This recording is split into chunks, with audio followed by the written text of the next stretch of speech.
The start of term 3. Term 3? Mr. White. Oh, Mrs. Angel. Good morning, Mr. White. Good morning, Mrs. Angel. Term 3? Wowee. What? Term 3 of 2023. You're kidding me. Crazy talk. Yes, I'm insane, isn't there. it? I'm there. You're not. Well, I'm not quite. Started. I've still got a week of holidays that I will enjoy. Thank you very much. Yes. We did last time we were talking. I was on holidays and you were still pushing your way through till the end of the term. Yeah, those tables have turned. The tables have turned indeed. But I'm good. I'm happy to be back. Had a phenomenal holiday. Good. How about you? Where'd you go? There was a lot happening. I went north. To where the sun is shining and the weather is Brisbane. warm. What are you talking about? No, I went far north Queensland. It is glorious up there. Yeah. I think one day when one of the walks that we did, it was 31 glorious degrees. And 31 degrees. It was 31 degrees. It was so good. I went up for a basketball tournament with my son, and then we ditched him with Grandma and the family. And to be fair, we ditched him to my sister at Magnetic Island, so he was well ditched. And my husband and I headed further north to walk in some rainforests and climb some mountains. And it was wonderful. We didn't do much swimming in the ocean because you'll get eaten by a crocodile up there. Right. So we admired the water. Fair call. And had an amazing time. Saw cassowaries in the wild. Did you? Really? Had a little family of cassowaries, so a male, a female, and 2 juveniles crossed the road in front of us. They're pretty full on, aren't they? They are, and they're pretty rare as well. Wow. And so we probably, I think our cassowary count was 8 or 9 in the end. Goodness me. Very, very cool country to get to drive through and get to see some amazing Australian wildlife. Yeah, wow. So yes, come back. My cup is full. I've done a full cull of my wardrobe. Ooh, that's always good. Yes. So feeling fresh, lots of room, lots of hanger space. Been to the dentist twice, had some work done. Oh, yes. Been to the doctor. Turns out I have a inflamed nerve in my foot. It's not broken. And have fluid on my shoulder. But that's great. And but have had all of my ailments seen to, and now I'm ready. Ready to go. Ready to go back into term 3. Oh, spectacular. Yep. And how about you? What have you done so far, and what's the plans? What did we do? We did a road trip up to see my brother and his family up at Lennox Head, which was fantastic. So not quite up as high as Brisbane, but compared to what I've been dealing with, that weather was spectacular up there. Yeah, that was great. The coolest thing was, I think, he was putting in a trampoline, and he's got this bit of land that's sort of on an angle, so he needed a digger to dig it out and make it level to put the trampoline on. Gee, that was fun. The kids loved it. A real life spectacular. digger. Real life digger. Yeah. That's what it was dreams great. are made of for a 5-year-old and a 3-year-old. Oh, fun times. And a 44-year-old. It was good fun. Yeah. It was great fun. I had a go at it. It was good fun. It was brilliant. Went up to Currumbin Wildlife Sanctuary and that sort of thing. Beautiful. Didn't see any cassowaries, but saw lots of koalas. Nice. Yeah, kids love that. Yeah. That was good. I did the same thing as well. I went to the dentist.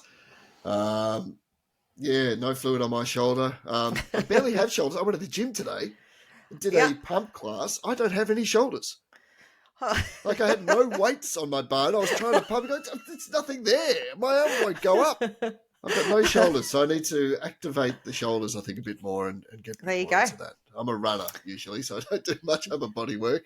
Yep. So you got to work on your beach body during winter. That's what all the talk of the town is. So good stuff. I hear dad bods are more the go these days. So it depends who you're talking to. I think really. The I chicky think babes. Your wife would agree. I think she's probably right into the dad bod. So that's she good. would have to. But look, I'm going to the gym tomorrow, and I'm going 4 days in a row with my wife, and that'll be fun. Activate those shoulders. Picking up the kids.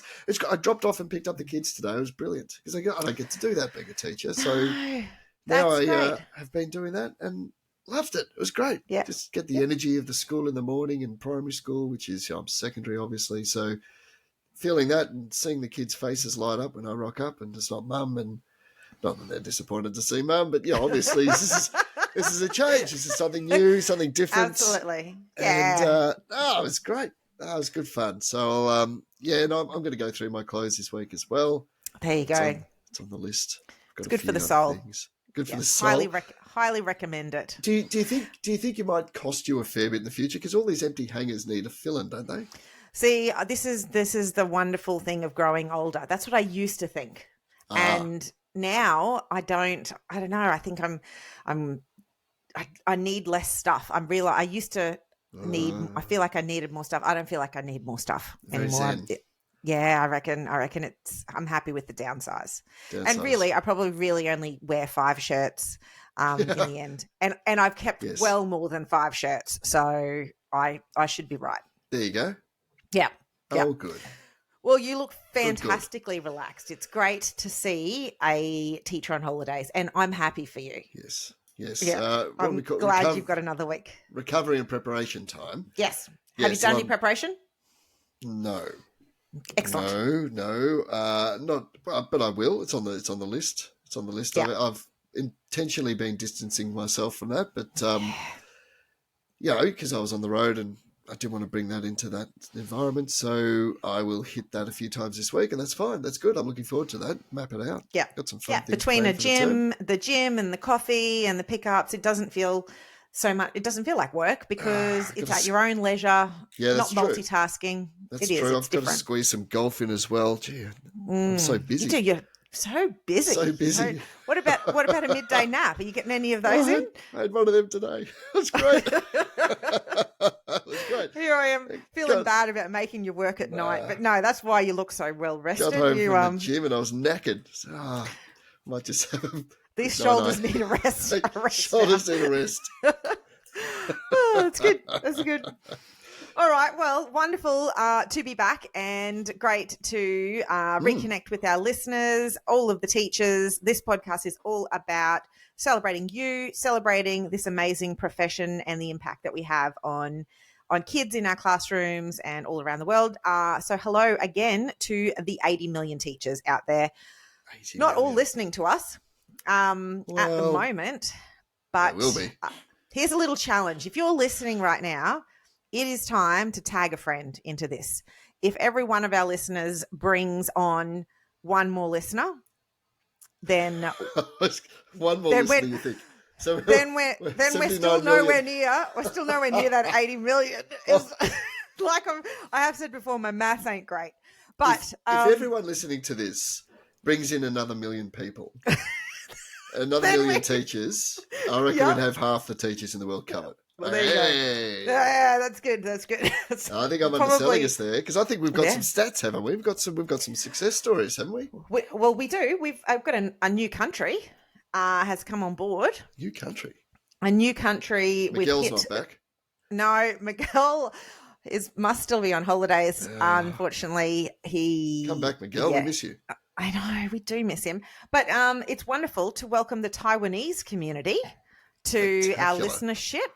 We are number 110 on their podcast list for self-improvement and education.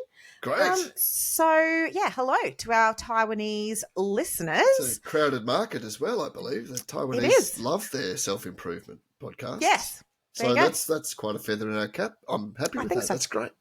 Yes. 110. Brilliant. So welcome aboard to our Taiwanese friends. Yes. All right, indeed. So we're going to kick off with talking about spiralling upwards. Let's spiral upwards. This is a good one this week. What, Shaz, is the best part of being a teacher?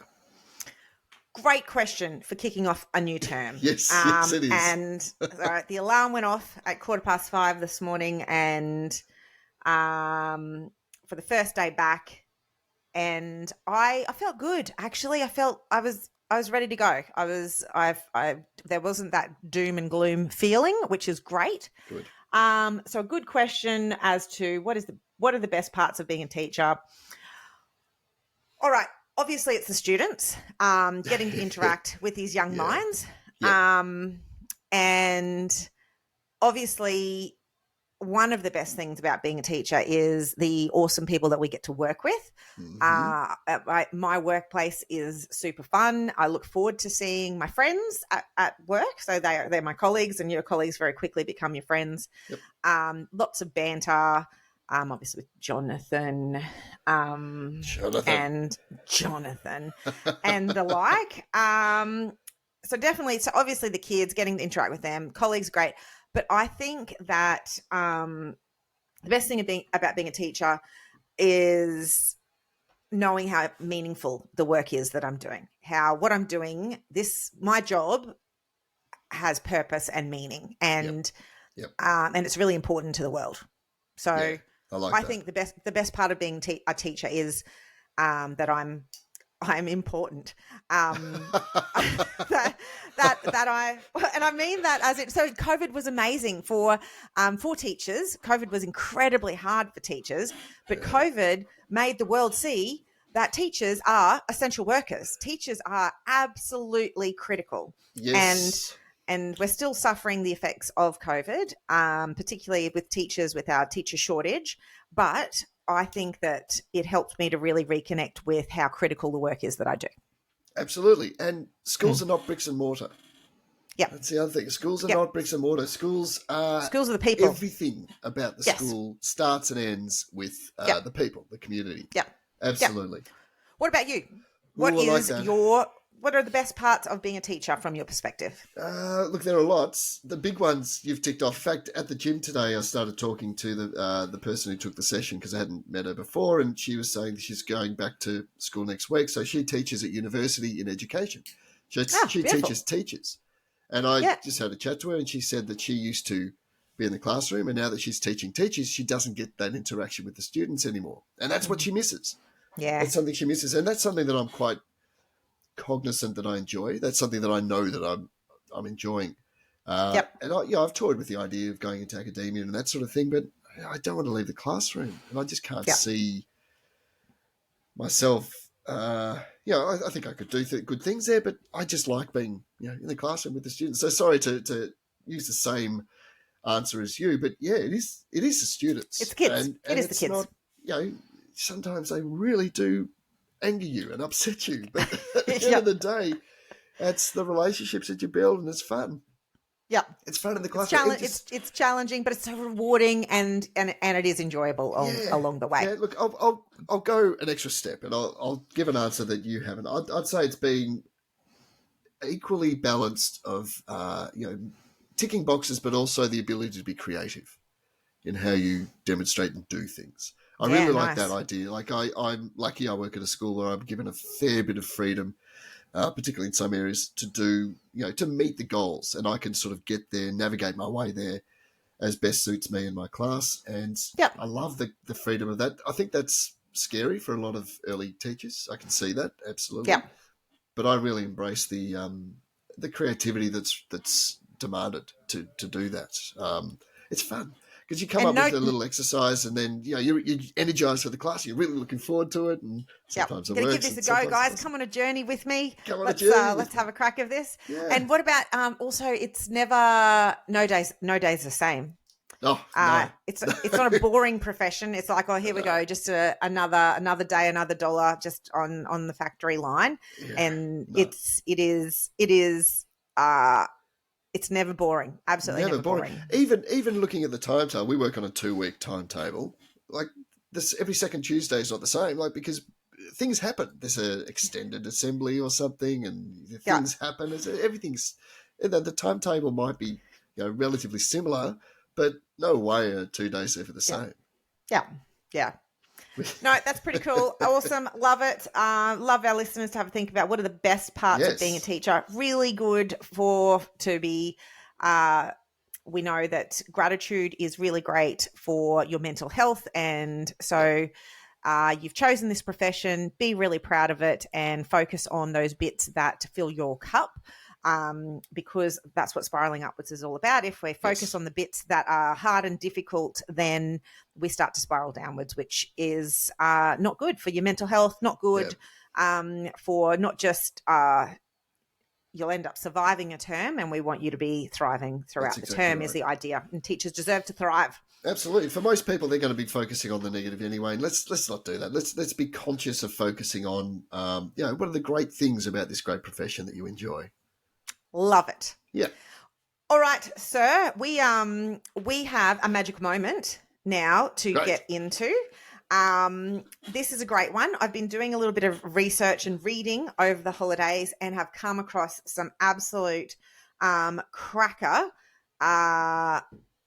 stories on the internet.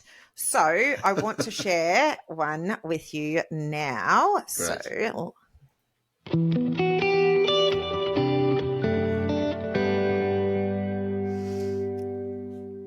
all right. So this was an article that was written in the Washington Post and published in The Healthy, and it's called "The Surprise Thank You" by Karen Brouillard.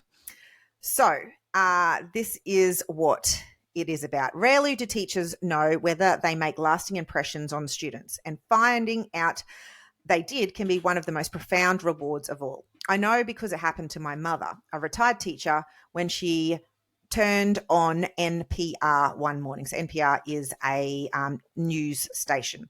So I was visiting my parents in 2003 when my mum came out of their room with a puzzled look on her face. She'd been listening to the radio and heard an interview with a best-selling author of young adult fantasy novels. The woman's name was Tamara Pierce. The name, the same as a precocious young writer my mum had taught nearly 4 decades before. My mother wondered, could this be the same person? Well, I said, probably far too snarkily, the internet should be able to tell us. I found the author's website quickly. She was a big deal, an enormously popular writer, as a New York Times review put it, of books featuring powerful heroines. I clicked on the biography link to scan for references to Burlingame Junior High, where my mum had worked, and my heart began to flutter when I spotted it at the bottom of the first section. Here was confirmation that my mother had taught a now famous writer.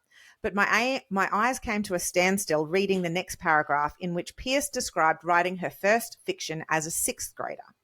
The next year, this is what she said, the next year, as I was still scribbling my own stories, my English teacher, bless you, Miss Jacobson, introduced me to the Lord of the Rings trilogy, the biography read. I got hooked on fantasy and then on science fiction, and both made their way into my stories. My mother's name was Mary Jacobson. I don't remember my mother's immediate response to the discovery, but I guess it was muted and brought a deeper blush to her naturally rosy cheeks. My mum, who died in 2011, was kind, quietly intelligent, and a dear friend to more people than I've ever counted as companions. She was also extremely humble. Within days, my dad had checked out all the Tamara Pierce books at the local library, and in one we found another, which was called Easter Egg, Daja's book, a 1998 novel. It was dedicated to the teachers who shaped my life. Pierce listed 4 names, and one was Mary Jacobson. This dedication concluded, a great teacher is above all other treasures. Absolutely. How cool is that? That's so cool. That is so cool. That is brilliant. I love it. Oh. I read it. I've just read that probably for the 4th time now, and I got goosebumps again. So what a beautiful little thing to stumble on, and particularly for a retired teacher, just to keep on hearing about the impact that they had in their classroom. 4 decades later. Yeah. Wow. Super, super cool. That is super cool. Nice work, and well done to that daughter for proudly sharing her mother's story. And that's great. If you've got a mother out there who has retired and you've heard stories about a mother or father, obviously, then we would love to hear any stories that you have been told about the massive impact that your parent has also had in the classroom. Yeah, definitely. Brilliant. Love that. Love it. All right, I know you're sitting at home and you haven't actually been in the classroom to give us an actual recent weekly wisecrack, but I know that one of your favourite things to do is to just sit back and remember all of the hilarious things that you've said in class. So I'm assuming you have a weekly wisecrack for us. I do. Of course I do. Nice short one. Excellent. Wait. Get it ready. Get it on the tip of your tongue. Sting. Yes. Whitey's Weekly Wisecracks. What do you got, Mr. White? Now Go we're for it. talking. Love that. Go. Okay, so we're talking about sayings and weird things that we use in the English language that we don't really understand or we don't know why. The full 9 yards, or those sort of idioms or little statements that we make where the meaning is implied but it's not necessarily literal. And some of those, we have a firm understanding of where they come from, and some we don't. We were talking about that in class once, and one of the students said, "What about cloud nine? What does it mean? What does cloud nine mean?" I said, "It means it's German for clear skies." It's a slow burner, clearly. 9 is no in German. Cloud is cloud. Skies. No clear skies, no clouds. No. Wow. Oh, waiting gosh. where's the wop, wop, wop, wop? It doesn't even deserve one. I don't even know if it deserves. It's Oh, not no. like terrible. It's just, Oh, no. yeah, I'd be left going, what? Well, okay, I'm look, confused. one of the things about Whitey's Weekly Wisecracks is they're for me. They're not my wisecracks. They literally are for me. So You're exactly right. So I enjoyed it. I had fun with it. As long as you're having your little giggle there, then I'm happy. I'm always happy if you're always happy. So you're having your little where chuckle. is it? My little chuckle. Little No, chuckle. that's the cheering. Oh gosh, you Put the wouldn't be cheering cheering on. out Put the loud. cheering on. Oh, go on. There you go. Oh, it's a smile. Hey, I got a cheer. All right, that'll Oh, do. it was cut off. I An cut it abbreviated short. cheer. Look, I told you I've been on holiday for a few weeks. Yep. I've saved a few up, but I thought, that's not a bad one. That's good. I reckon you can. I'll lift the can bar do for better. next week. All right. You can. You can. We'll see. You can. Okay. The good news is that my teaching tale is a short one. It's a short one, but it's a good one. All right. So here you go. Enjoy this. Teaching tales. Dun, dun, dun. All right. So I have gotten this from these awesome, funny teacher stories from Reader's Digest, and this one's from Erica Coles, and she says during snack time, they're all Australian stories, which is great. During snack time, a kindergarten pupil asked why some raisins were yellow while others were black. I didn't know the answer, so I asked my friend, who was a first grade teacher, if she knew. And she said yellow raisins are made from green grapes and black raisins are made from red grapes. She explained. Yeah, so right. one little boy in my class then, when the teacher went back and told her class that her year 1 teacher friend had given the kindergartens the answer, she said maybe that's why she teaches first grade, because she's just a little bit smarter than you. Well, I teach up to year 12, so. It's harsh. It's harsh. Ouch. Out of the mouths of babies. I know. Wow. Yeah. They know really how to hit you where it hurts. Oh, jeez. Bless them. I like that. Yeah, I like it's that. good. Yeah. Thank you, Erica. And actually, I learned something there. I didn't know that. And you're a big fan of grapes. I like grapes. You'll have grapes in any form. You'd love a grape. I Yes. do. Into the red grapes I Into see the this red evening. grapes today, yes. Well done. Yes, I'm so happy for Shiraz you. from Barossa. Very nice. Oh, doing it That's tough. all right. It's hard work these holidays. I know. Hang with me. Yes. All right, we are going to we're going to do a teaching tip. Let's do a teaching tip. We're going to do a teaching tip. Perfect. Yeah, okay. Teaching tip. I want to know.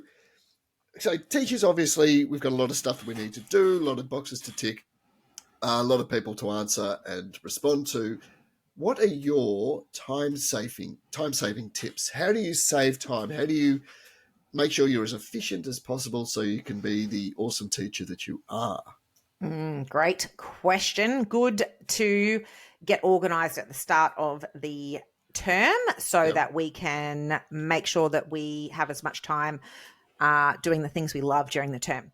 So I went on one of my 2 most amazing professional developments that I've ever been on was called the Breakthrough Coach. And it was specifically for principals to stop principals working 90-hour weeks and to try to make the principal load a sustainable workload. I wish that I'd known this when I was a teacher, because I would have put this stuff into action.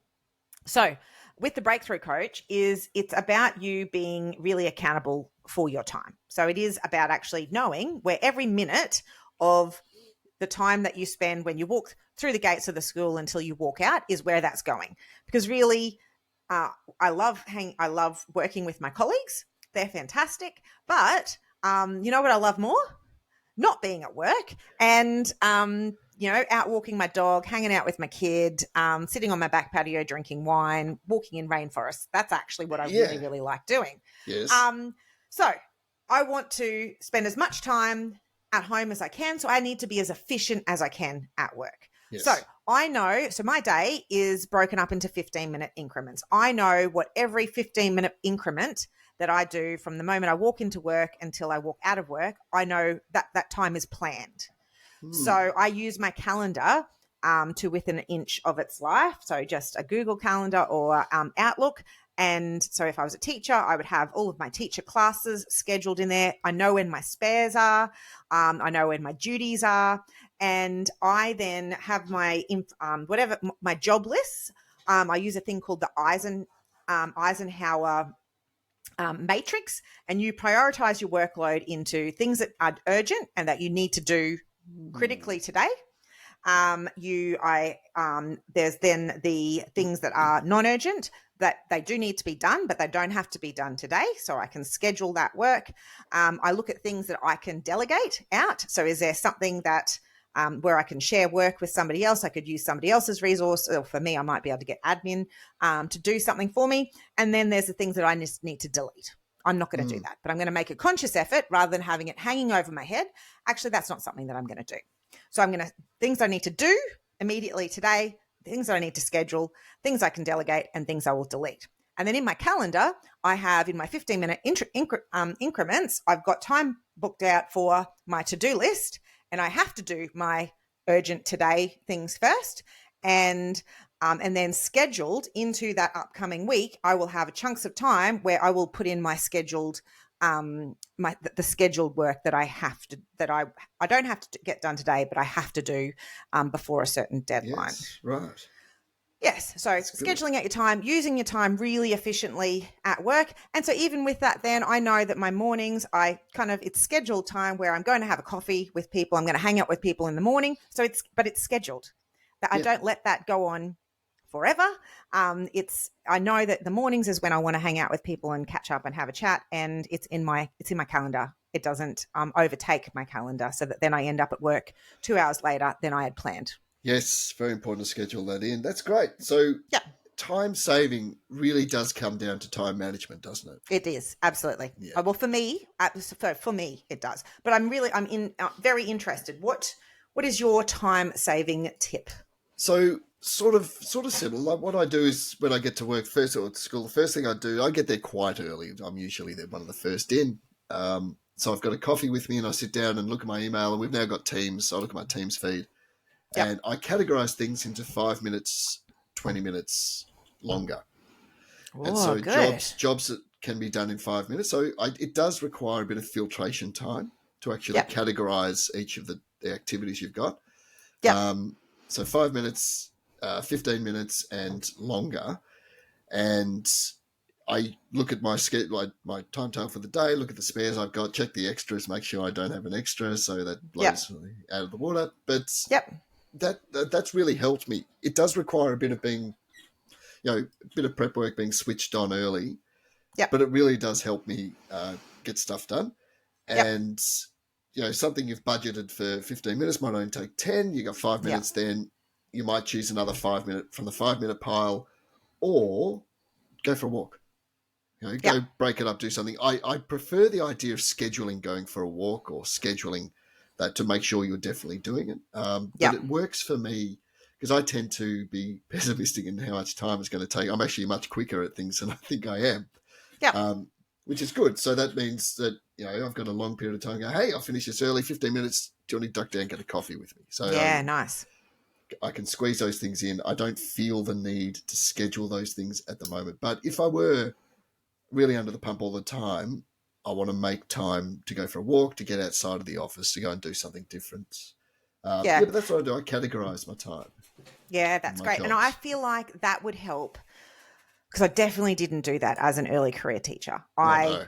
But and so I felt like I was just constantly in cognitive overload because I had all of these things floating around my head that I knew that I had to do, but they weren't necessarily written down, and I didn't know when I was going to get to them. I know, but I also know that I just lost so much time worrying about the tasks and putting off the tasks that I needed to do because I didn't put them down somewhere and actually do that categorization. Yeah. So I think that actually creating that to-do list and creating some sort of way of knowing what you've got to do. I love crossing things off. Gosh, it just feels so good to me to cross something off. Yeah, you feel accomplished. List maker. Yeah. I do love to make a list. That's one of my first things that I love to do. But with my scheduling of my time, it's kind of in there already so that I know what those tasks are that I'm going to do at any given time. Yeah, no, I've got a blank bit of paper next to me and I write a list. And the first thing I write on every list is make a list. Yeah, and so when I finish that list, I get to cross something off straight away. It's great. It's good. You're accomplishing something. I don't do that, but I am absolutely, I'm going to dedicate two to 3 minutes to make a list so that then I've definitely achieved something today. Give the time that you've spent organising yourself credit because that's good involvement time. It's good active time.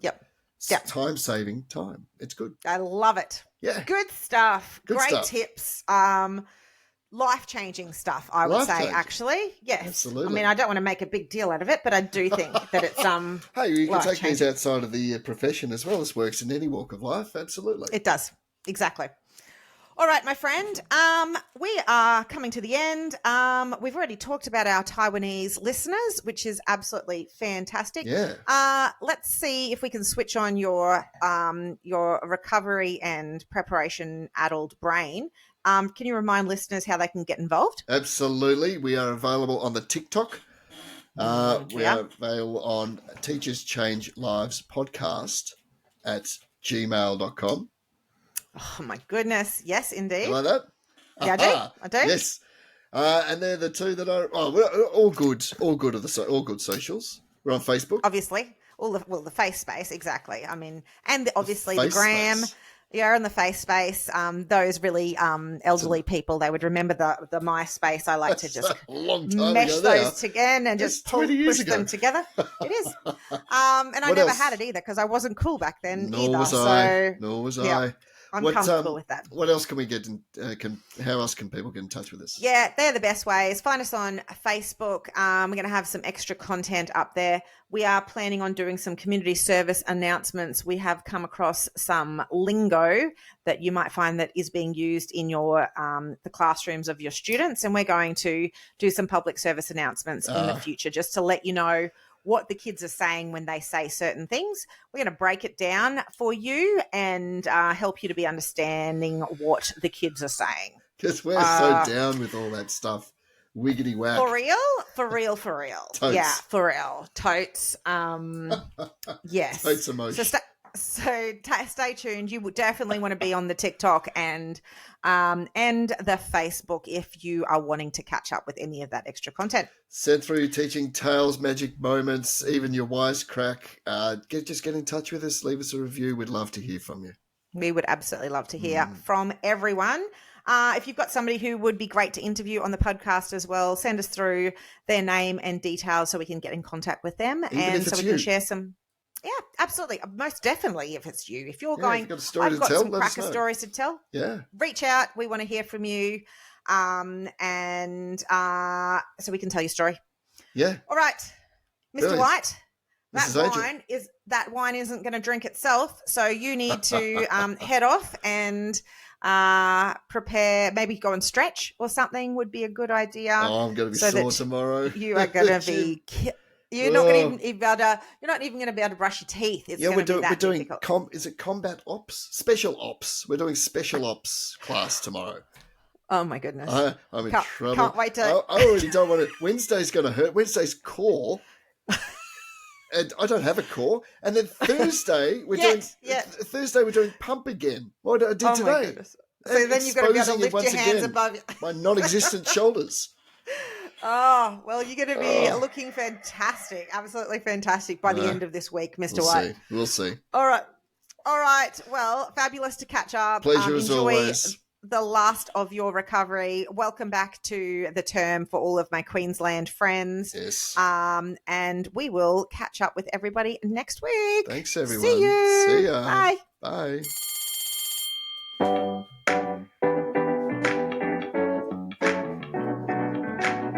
Powered by Riverside.